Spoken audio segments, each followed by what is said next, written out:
નમસ્કાર દર્શક મિત્રો, સ્વાગત છે આપનું અમારા વિશેષ કાર્યક્રમ કુંડલી ચક્રમાં. હું છું આપની સાથે નિરાલી. તો આ કુંડલી ચક્રમાં કુંડલી વિશે વિસ્તૃત ચર્ચા કરવા માટે આપણી સાથે જોડાઈ ગયા છે શાસ્ત્રીજી ડોક્ટર મહેશ જોશી. મહેશજી, સ્વાગત છે આપનું અમારા વિશેષ કાર્યક્રમમાં. જય ગણેશ, જય માતાજી. જી શાસ્ત્રીજી, હું તમને પૂછવા માંગીશ કે સંતાન સુખાકારી માટે શું કરવું જોઈએ? સંતાન સુખાકારી માટે જન્મ કુંડળીમાં કયા ગ્રહો જોવા જોઈએ? આનંદ કર પ્રસન્નમ જ્ઞાન સ્વરૂપમ નિજ ભાવયુક્તમ યોગેન્દ્ર મીડિયમ ભવરોગ્ય વેદ્યમ શ્રીમદ ગુરુ નિત્યમહમ નમામિ. જય ગણેશ, જય માતાજી. દર્શક મિત્રો, સંતાન સુખાકારી અને સંતાન સુખ કેવી રીતે પ્રાપ્ત થાય? તો બાપનું ઢાંકણ બેટલો, ઘરનું ઢાંકણ નાર, ભગતનું ઢાંકણ ભૂધરો, ઉતારે ભવતાર. બાપનું ઢાંકણ બેટલો ક્યારે બને? જ્યારે સંતાનનું સુખ ક્યારે મળે? જન્મ કુંડલીના કયા એવા ગ્રહો કે જેના કારણે સંતાન સુખની પ્રાપ્તિ થતી હોય છે? ઘણીવાર અમારી પાસે જન્મ કુંડળી બતાવવા માટે આવે, એટલે એક બતાવે, બે બતાવે, પછી અમે કહીએ કે હવે ત્રીજી પછી રાખી જો ને. ત્યારે કે ના મહારાજ, આ તો બહુ જ અગત્યની છે. તો શું પહેલા હતી અગત્યની નથી? તો જીવનના તબક્કાઓ પણ એવા જ છે કે પ્રથમ તબક્કો કે પહેલું સુખ જાતે ન રહ્યા, સ્વાસ્થ્યની સુખાકારી બહુ જ જરૂરી છે. બીજું સુખ જીવનનું પરિવારનું સુખ, ધન વૈભવનું સુખ. ત્રીજા નંબરની અંદર સાહસ પરાક્રમ, વ્યક્તિને ધંધાકીય બાબતમાં સારી સફળતા મળવી. અને ચોથું સુખ છે એ સુખ સ્થાન છે. સુખ સ્થાનને બતાવ્યું છે અને માતાનું સુખ પણ બતાવ્યું છે. અને જે દુનિયામાં જે માતાનું સુખ જ્યાં મળે છે ને એ દુનિયામાં ક્યાંય મળતું નથી. જે માતાની ગોદની અંદર જે સુખ મળે છે એવું બીજું ક્યાંય મળતું નથી. એટલે ચોથું સ્થાન એ માતાનું સ્થાન છે. સંતાનનું સુખ, સંતાન હોવું એ સુખ કે સંતાન આપે તે સુખ? તો પ્રથમ તો સંતાન હોવું એ પ્રથમ સુખ છે, પણ સંતાન આપે ને એ બીજા નંબરનું સુખ છે. જીવનમાં સંતાનની દરેકને અપેક્ષા હોય છે. દાંપત્ય લગ્ન જીવન થયા પછી 1 વર્ષ, 5 વર્ષ કે 10 વર્ષ થાય, જો સંતાન ન થાય ત્યારે માતા પિતાની ચિંતા સતાવતી હોય છે કે હવે અમારે સંતાન ક્યારે થશે. એ સંતાનનું સુખની અપેક્ષા હરેક માતા પિતાને હોય છે. તો ઘણીવાર એવું બનતું હોય છે કે ઘણી જગ્યાએ વૈજ્ઞાનિકના આધાર લીધા હોય, સારા સારા ડોક્ટરોના આધાર લીધા હોય, કોઈ પૂજાઓ કરાવી હોય, ઘણું બધું મહેનત કરી હોય, છતાં પણ નથી ને નથી, ક્યાંક ઉણપ લાગે છે. ત્યારે જન્મ કુંડળીના ગ્રહોની આધીન આપણને જોવા મળે કે સંતાન સુખ ક્યારે બને છે. અને હરેક માતા પિતાને અપેક્ષા હોય છે કે મારું સંતાન મને ગડપણની અંદર મારી સેવા કરે, મારી ચાકરી કરે, મારી ગડપણની લાકડી બને, એવું દરેક માતા પિતાને અપેક્ષા હોય છે. તો સંતાન સુખ એ જન્મ કુંડળીના 5મા સ્થાનથી જોવાય છે. 5મું સ્થાન જ્યારે બળવાન હોય ને ત્યારે સંતાન સુખની પ્રાપ્તિ થતી હોય છે. પ્રથમ ભાવ છે એ દેહ ભુવન છે અને 7મો ભાવ છે એ દાંપત્ય જીવનની સુખાકારી છે. આ પહેલા પ્રથમ ભાવ અને 7મા ભાવની જે વચ્ચે આવે છે ને એ 5મ સ્થાન એ સંતાનનું સુખ છે. જ્યારે એવું કહેવાય કે એક પતિ પત્નીને જ્યારે એક જોડાણ આપે છે એ સંતાન આપે છે. વેલ્ડિંગનું કામ કોણ કરે છે? તો સંતાન કરે. ઘણી વાર એવું જોવા મળતું હોય છે કે દાંપત્ય જીવનની પતિ પત્નીને અણબનાવ રહેતા હોય છે, એકબીજા વચ્ચે રહેવું હોતું નથી, એકબીજા પ્રત્યે પ્રેમ હોતો નથી, છૂટાછેડા ઉપર આવી જતા હોય છે, પણ એ પોતાના સંતાન માટે કરી અને પોતાનું જીવન એ ગમે તેવું હોય ને તો વ્યતીત કરતા હોય છે. કેમ કે એનું કારણ એ સંતાન પ્રત્યે છે. એ સંતાન માટે પોતાનું જીવન વ્યતીત કરતા હોય છે. ત્યારે સંતાન થવું એ બહુ જ અગત્યનું હોય છે. અને એ 5મ સ્થાનની અંદર જ્યારે શુભ ગ્રહો હોય ત્યારે સારા સંતાનની પ્રાપ્તિ થતી હોય છે. જી બેન. જી શાસ્ત્રીજી, તો જન્મ કુંડળીમાં માતા પિતાના કયા ગ્રહો એવા હોય છે કે જેના સંતાન ઉચ્ચ વિદ્યા પ્રાપ્ત કરે, પદ પ્રતિષ્ઠા પ્રાપ્ત કરે? જન્મ કુંડળીની અંદર માતા પિતાના 5મ સ્થાન છે ને, આમ તો જોવા જઈએ ને તો વિદ્યાનું પણ છે અને 5મ સ્થાન સંતાનનું પણ છે અને 5મ સ્થાન પૂર્વ જન્મ સંચિત કર્મના છે. ઘણીવાર વ્યક્તિ માતા પિતા મહેનત કરે છે, ઘણું બધું પોતાના સંતાન માટે મહેનત કરતા હોય છે, એની આગળ એનું ફ્યુચર બનાવવા માટે ઘણું બધું પ્લાનિંગ કરતા હોય છે, છતાં પણ એ સંતાનને એ વિદ્યા એજ્યુકેશન પ્રાપ્ત નથી થતા, અથવા તો એ ટોપ ઉપર નથી પહોંચ્યો, કંઈક નું કંઈક ઉણપ રહેતી હોય છે. એનું કારણ કે પંચમ સ્થાન છે ને એ પૂર્વજન્મનું સંચિત કર્મ છે. જ્યારે પૂર્વજન્મના સંચિત કર્મ ભેગા થાય ને ત્યારે જ સારા સંતાનની પ્રાપ્તિ થતી હોય છે. અને માતા પિતાના જ્યારે પૂર્વજન્મ એટલે પંચમ સ્થાન જ્યારે મજબૂત બનતું હોય છે, પંચમ સ્થાનની અંદર સારા શુભ ગ્રહો હોય, 11મા સ્થાનની અંદર સૂર્યની જો 5મા સ્થાનમાં દ્રષ્ટિ પડતી હોય, અથવા તો પંચમ ભાવનો ભાવ અને ભાવેશ બંને જો શુભ ગ્રહની અંદર હોય, ત્યારે પણ એ સંતાનને ઉચ્ચ વિદ્યા પ્રાપ્ત થતી હોય છે. એ સંતાન થકી પિતાની ઓળખાણ થતી હોય છે. આવું જોવા મળતું હોય છે. કેમ કે સંતાન એ નામ કરે ને એ પિતાને પોતાના ગર્વની અનુભવ થતી હોય છે કે આ મારો દીકરો છે, કે આ મારી દીકરી છે, કે જેના થકી મારું નામ, મને પદ અને પ્રતિષ્ઠા પ્રાપ્ત થઈ. એ ક્યારે બને? જ્યારે પૂર્વજન્મ એટલે સંચિત કર્મ જ્યારે એ પિતાના મજબૂત હોય અને પંચમ સ્થાનની જ્યારે શુભ ગ્રહ હોય ત્યારે આવા યોગો બનતા હોય છે. જી જી શાસ્ત્રીજી, આપણી પાસે ધારા પટેલ નામની છોકરીની કુંડલી આવે છે. ધારા પટેલનો પ્રશ્ન છે કે તેમના લગ્નને 10 વર્ષ થઈ ગયા છે, તેમને સંતાન ક્યારે થશે? હવે ધારાબેનનો પ્રશ્ન છે કે મારે સંતાન ક્યારે થાય? ઘણા વર્ષો થઈ ગયા છે, 10 વર્ષ લગ્નને થયા છે પણ કોઈ સંતાન થયું નથી. તો એમની જન્મ કુંડળીની અંદર જ્યારે પંચમ સ્થાનનો માલિક કેતુ બેઠો છે અને પંચમ સ્થાનની અંદર કર્ક રાશિનો માલિક જ્યારે ચંદ્ર જ્યારે દૂષિત થતો હોય છે ત્યારે આવા યોગ બનતા હોય છે. અને એમની કુંડળી પ્રમાણે જ્યારે દેહ ભુવનની અંદર ધન રાશિની અંદર ધન રાશિનો માલિક ગુરુ છે અને એ ગુરુ જ્યારે 12મા સ્થાનની અંદર એ બેઠો છે અને એ વૃદ્ધાવસ્થાનો હોવાના કારણે સંતાનની અંદર વિલંબ થતું હોય છે. ઘણીવાર આવી કુંડળી જોવા મળતી હોય છે કે પંચમ સ્થાનનો માલિક મંગળ છે અને એ મંગળ જ્યારે રાહુની જોડે દૂષિત થતો હોય છે. કેમ કે રાહુ અને મંગળનો અંગારક યોગ થયો અને અંગારક યોગના કારણે ઘણીવાર આ જાતકના જીવનની અંદર અંગારક અગ્નિ તત્વની અંદર મંગળ રાહુની યુતિ હોવાથી જ્યારે મંગળ રાહુ ભેગા છે એના કારણે શું થાય તો આ વ્યક્તિને ઘણીવાર ગરમીનું પ્રમાણ વધી જતું હોય છે અને ગરમીનું પ્રમાણ વધવાથી સંતાન મિસકેરેજ થવાના ચાન્સીસ બનતા હોય છે. ઘણીવાર આ સંતાન થયા પછી પણ જો ગર્ભ રહેતો નથી એનું કારણ કે પંચમ સ્થાનની અંદર માલિક જ્યારે કેતુ બેઠો છે અને એનો સ્વામી મંગળ જ્યારે રાહુની યુતિમાં બેઠો હોય ત્યારે આવા યોગો બનતા હોય છે. અને મંગળ રાહુ જ્યારે ખરાબ હોય ને ત્યારે વ્યક્તિને હંમેશા સંતાન બાબતમાં અવરોધ કરે છે. અને બીજા નંબરમાં જ્યારે ગુરુ પણ સંતાનનો કારક એ પણ 12મા સ્થાનની અંદર મંગળની રાશિ એટલે વૃશ્ચિક રાશિમાં બેઠો છે એટલે વિલંબ કરે છે. અને ઘણીવાર એવું જોવામાં આવે છે કે સ્ત્રીની કુંડળીની અંદર શુક્ર જ્યારે બળવાન બનતો હોય છે ત્યારે સારા સંતાનની સુખાકારી મળતી હોય છે. તો આ જાતકની કુંડળીમાં જ્યારે શુક્ર સૂર્યની જોડે હોવાથી અસ્તનો છે એના કારણે સંતાનની અંદર વિલંબ થાય છે. પણ જો આ બેન ધારાબેન જો પોતાના જન્મ કુંડળીના મંગળ રાહુની જ્યારે અંગારક યોગની નિવારણ કરાવી દે, શુક્રની ઉપાસના કરે, માતાજીની ઉપાસના કરવામાં આવે અને જ્યારે બાળ ગોપાલ સંતાનનો પાઠ કરવામાં આવે તો અવશ્ય એમને સંતાનના યોગ બની રહ્યા છે અને સંતાન થશે. જી બેન. જી શાસ્ત્રીજી, તો અત્યારે આપણી સાથે એક દર્શક મિત્ર જોડાઈ ગયા છે. જે જણાવશો કે તમારો શું સમસ્યા છે? જી, તમારું નામ શું છે, તમે ક્યાંથી બોલો છો ને તમારો શું પ્રશ્ન છે?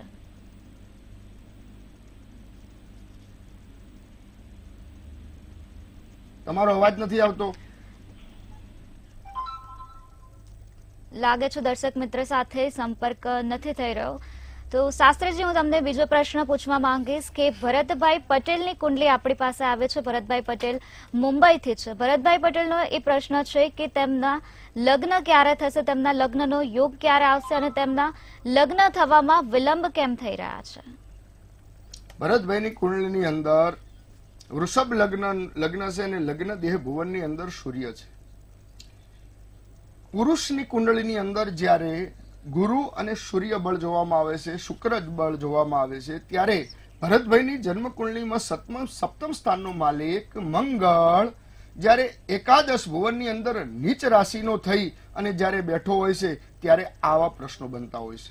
અને મંગળ નીચ રાશિનો છે અથવા અને જ્યારે ચંદ્ર રાહુના અષ્ટમ સ્થાનની અંદર ગ્રહણ યોગ બન્યો છે એના કારણે વાત આવે અને અટકી જાય, આગળ જતા કોઈ પણ જ્યારે ફાઇનલ કન્ડિશનમાં હોય ત્યારે પણ અવરોધ આવી જાય છે. ઘરે જઈ અને જ્યારે એ વ્યક્તિના વિચારો બદલાઈ જતા હોય છે અને ના આવતી હોય છે ત્યાંથી એમને મન મેળ થતો નથી. એનું કારણ કે ચંદ્ર રાહુના ગ્રહણ યોગ છે. અને બીજા નંબરની અંદર શુક્ર અને કેતુ ધન ભુવનની અંદર બેઠા છે એના કારણે પણ લગ્નમાં વિલંબ થાય છે. નવમાસ કુંડળી પણ ખરાબ બતાવે છે કે નવમાસ કુંડળીની અંદર જ્યારે શુક્ર જ્યારે દૂષિત થાય છે અને એનો માલિક સૂર્ય પણ જ્યારે શનિ ચંદ્રનો વિષ યોગ બનતો હોય છે ત્યારે પણ આવા યોગ બનતા હોય છે. એટલે એમને જ્યારે મંગળની ઉપાસના કરવામાં આવે, ગણપતિની ઉપાસના કરવામાં આવે તો જ્યારે લગ્નના યોગ બનશે. અને ભરતભાઈએ બીજું એક મીંઢળ આવે છે, જ્યારે આપણે લગ્ન કરતા હોય હાથની અંદર બાંધીએ ને એ મીંઢળ, એ આખું મીંઢળ આવે છે અને એ મીંઢળના 1000 ગણેશ સત્વર શીશથી હોમ કરવામાં આવે તો અવશ્ય એમને 100% લાભ મળશે. અને 2024ના જૂન પછી લગ્નના યોગ પ્રબળ બની રહ્યા છે. જી બેન. જી, તો આપણી સાથે હાલ એક દર્શક મિત્ર જોડાઈ ગયા છે. જી, તમારું નામ શું છે, તમે ક્યાંથી બોલો છો? જી, હું પૂનમ. જી, તમે ક્યાંથી બોલો છો? હું અમદાવાદથી બોલું છું. જી, તમારી શું સમસ્યા છે? મારે છે ને મીન્સ કે દુકાન કરી છે, ચાલતી નથી, ઘરમાં ઝઘડા થાય છે, કઈ આમ ખાલી થતા જઈએ છે, બરકત કઈ રહેતી નથી. જી, અને હસબન્ડ સાથે એટલું બનતું નથી, બહુ ઝઘડા થયા કરે છે, આમ બને ને આમ ઝઘડા થયા કરે. જી, તમારી બેન બર્થડે ટાઈમ ને પ્લેસ બોલો. 21/12/89 અને અમદાવાદ મણિનગર. ટાઈમ સવારે 7:25.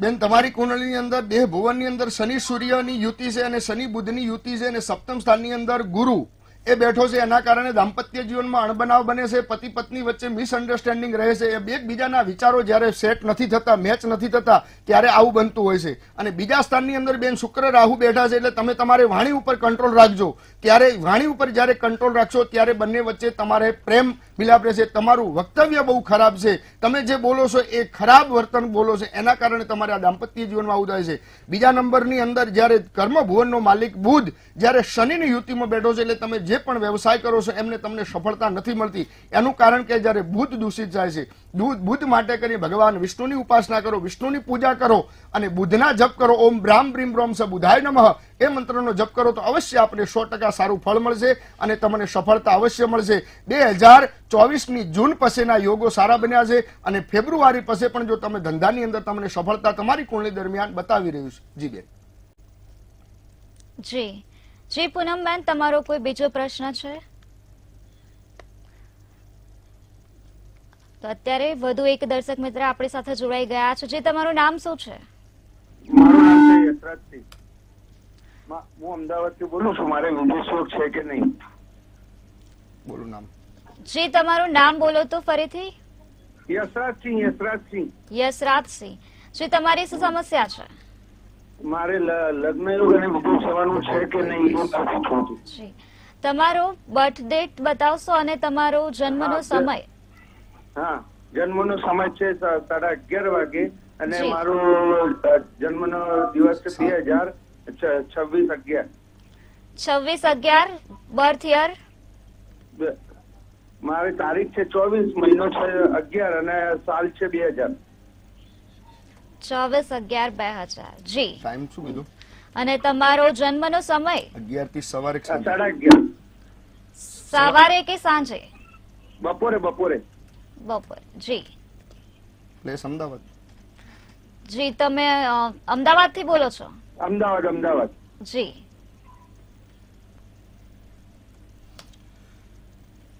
હવે તમારી કુંડળીની અંદર મકર લગ્ન ઉત્પન્ન થયું છે જ્યારે કર્ક રાશિ સપ્તમ સ્થાનની અંદર છે. એના કારણે ઘણીવાર લગ્ન જીવનમાં અવરોધ આવે. ઘણી કુંડળીઓ એવી જોવા મળે છે, અત્યાર સુધી અમે રિસર્ચ કર્યું છે, જ્યારે કર્ક લગ્ન અને મકર લગ્ન વાળા જાતકોને દાંપત્ય જીવનમાં અવરોધ આવે છે, લગ્નમાં વિલંબ થતો ઘણી કુંડળીઓ એવી જોવા મળે છે. કેમ સપ્તમ સ્થાનનો માલિક જ્યારે ચંદ્ર જ્યારે ખરાબ થતો હોય ત્યારે પણ એવું બને છે. અને તમારી કુંડળીમાં સપ્તમ સ્થાનનો માલિક ચંદ્ર જ્યારે તુલા રાશિ શુક્રની જોડે હોય છે, પણ બુધ શત્રુ ક્ષેત્રી હોવાથી એના કારણે લગ્નમાં વિલંબ થાય છે. અને શનિ અને ગુરુની યુતિ એના કારણે તમારે ઘણો બધો સંઘર્ષ થાય છે. તમારી વિદ્યા અભ્યાસની અંદર તમને જોઈએ એવી સફળતા નહીં મળતી. તમે જે વ્યવસાય કરો છો એની અંદર પણ તમને સફળતા નથી મળતી. પણ જો શનિ ગુરુનું જો નિવારણ કરવામાં આવે અને જ્યારે ચંદ્રની જ્યારે પૂજા કરવામાં આવે તો અવશ્ય 100% પ્રાપ્ત થશે.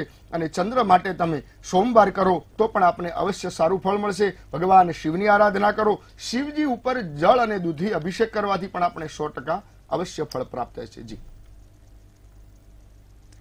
જી જી શાસ્ત્રીજી, હું તમને બીજો પ્રશ્ન પૂછવા માંગીશ કે આપણી સાથે વિહાનની કુંડળી આવી છે. તેના વિહાન વતી તેના પિતા કલ્પેશભાઈ પૂછવા માંગે છે કે તેમના પુત્રને નાની નાની બીમારીઓ રહ્યા કરે છે અને તેની સ્ટડીમાં પણ તેનું કોઈ પૂરતું ધ્યાન નથી, તો તેની માટે શું કરવું? વિહાનની કુંડળીની અંદર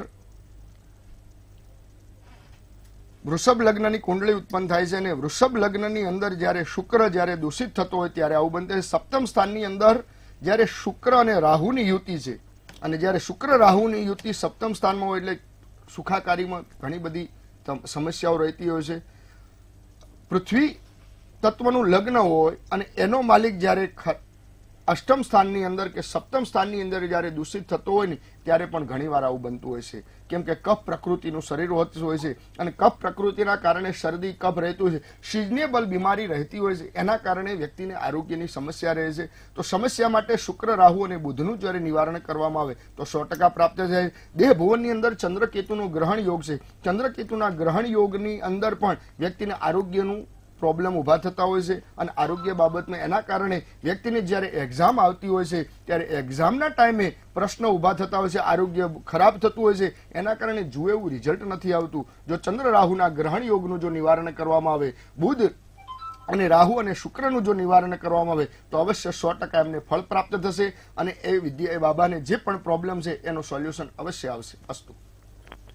જી, તો વધુ એક દર્શક મિત્ર આપણી સાથે જોડાઈ ગયા છે. જી, આપનું નામ શું છે? આપ ક્યાંથી બોલો છો?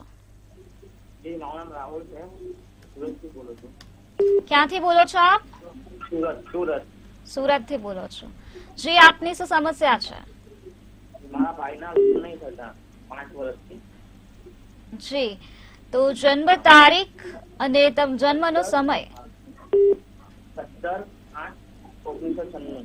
17/8/1996. અને જન્મનો સમય? 9 વાગે સવારે. 9 વાગે સવારે. જી. એટલે સુરત. અને સ્થળ સુરત? સુરત. જી.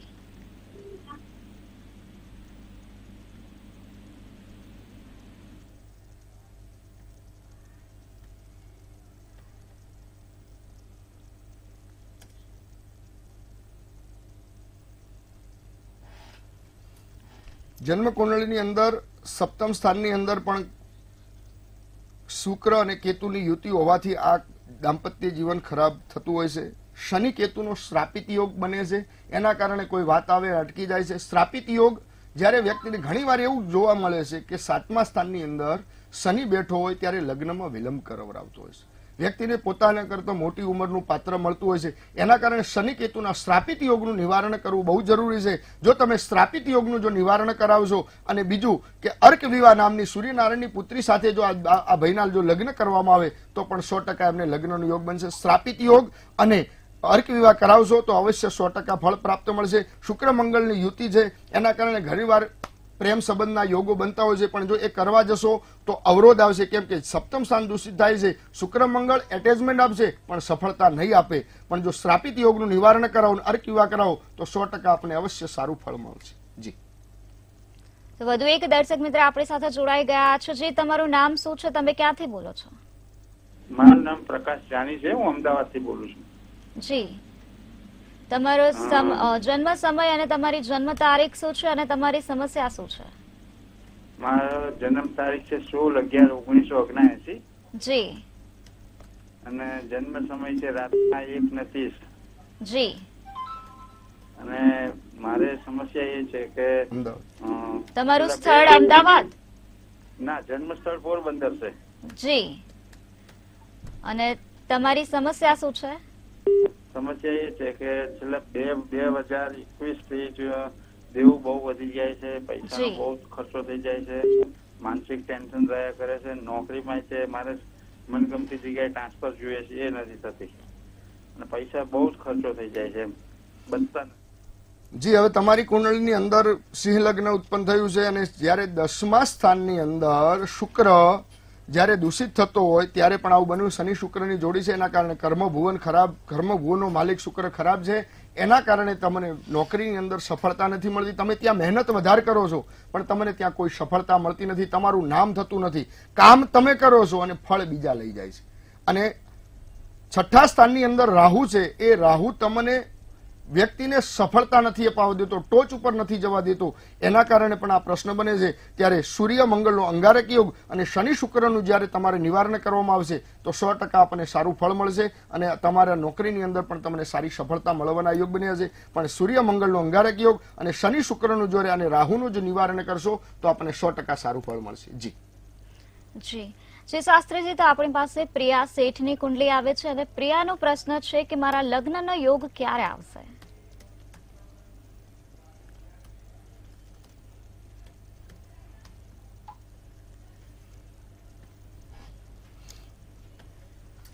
એમની કુંડળીના 7મ સ્થાનની અંદર ગુરુ અને શનિ બેઠા છે. જ્યારે ગુરુ અને શનિ બેઠા હોય ત્યારે ઘણીવાર એવું બનતું હોય છે કે આ જાતકને પોતાને યોગ્ય પાત્ર નથી મળતું, કેમ કે 7મ સ્થાન એ વૃષભ રાશિ છે અને વૃષભ રાશિનો માલિક શુક્ર છે અને શુક્ર અપેક્ષિત છે. એ વ્યક્તિને વધારે પડતી અપેક્ષાઓ હોય કે મને મારા કરતા ચડિયાતું પાત્ર મળે, મને યોગ્ય, મને આમ દેખાવ મળે, આવું બધું જોવા જાય, કેમ કે શુક્ર અત્યારે કલાનો કારક છે, એટ્રેક્શનનો કારક છે. પણ એ જગ્યાએ 7મ સ્થાનની અંદર શનિ બેઠો છે અને શનિ જ્યારે ગુરુ બેઠો હોય ત્યારે વ્યક્તિને પોતાના કરતા નીચું પાત્ર મળે, અથવા તો એજ્યુકેશન ઓછું હોય, અથવા તો પોતાના કરતા વધારે ઉંમર લાયક પાત્ર મળે, આવું બની શકે છે. પણ જો પોતે મનગમતું થોડુંક ચલવી લેશે ને તો 100% અત્યારે લગ્નના યોગ બની રહ્યા છે અને શનિ ગુરુનું નિવારણ કરવામાં આવે અને જ્યારે કુંભ વિવાહ નામની જો આ બેનને પ્રિયાબેનને વિધિ કરવામાં આવે તો એમને 100% ફળ પ્રાપ્ત થશે અને એમને મંગળની પૂજા પણ કરવામાં આવે તો પણ એમને સારું ફળ મળવાની યોગ બની રહ્યા છે. જી બેન. જી શાસ્ત્રીજી, તમે અમારી સાથે જોડાયા અને અમારા દર્શક મિત્રોને ખૂબ જ સરસ માહિતી આપી, તે બદલ આપનો ખૂબ ખૂબ આભાર. જય ગણેશ. તમને હજુ પણ કોઈ સવાલ હોય, સમસ્યા હોય તમારી, તો તમે અમારા શાસ્ત્રીજીનો નંબર નોંધી શકો છો.